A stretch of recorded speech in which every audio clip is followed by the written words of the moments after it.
Welcome to St.Brigid's Lunatic Asylum.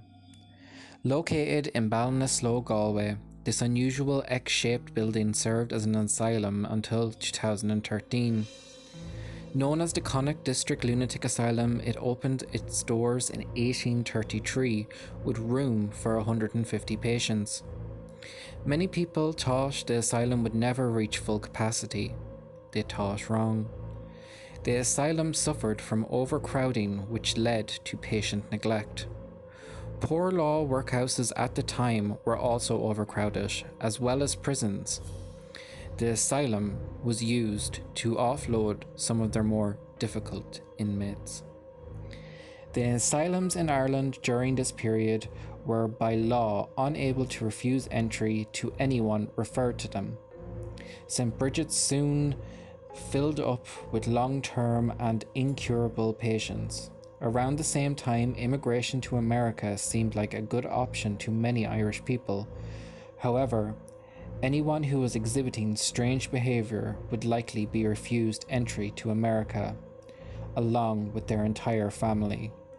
Those families were simply sent to asylums, where they would spend the rest of their life. St. Brigid's Lunatic Asylum was designed by William Murray and cost £27,000 to build. The X-shaped plan was based on the designs for a prison layout. St. Brigid's Asylum gained a reputation over the years as a place of cruelty, harsh treatment, imprisonment, the use of straitjackets, and of padded cells. Patients allegedly were beaten, kept in the dark, in confined spaces without the use of toilets. Electric shock treatment was also a means of so-called treatment. This ultimately led to the eventual closure of St. Brigid's. In the 1950s, Ireland had more inpatients in asylums than any other country in the world. For example, there was a population of 5,600 people in the town of Ballinsloe. 2,100 of them were inpatients of St. Brigid's Asylum. My adventures in St. Brigid's Lunatic Asylum were intense. As a paranormal investigator, I had one goal in mind: contacting the tortured souls of this hellish location.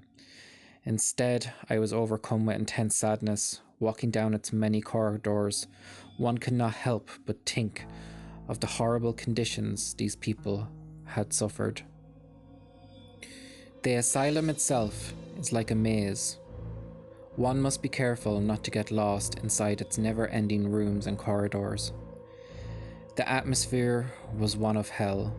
The unholy X-Asylum, as it's known today, is a horrifying reminder of Ireland's troubled past. The question remains: do the spirits walk its corridors? I have no doubt St. Brigid's is probably one of the most haunted places in Ireland. How can a place so close to hell not be? You have been watching Paranormal Resident. If you enjoyed this video, make sure to like and share. You can follow me on Instagram at Paranormal Resident, where I do live events across Ireland's haunted locations. You can also follow me on Facebook and subscribe to my YouTube channel, all Paranormal Resident. Thanks so much for watching and enjoy the rest of the video.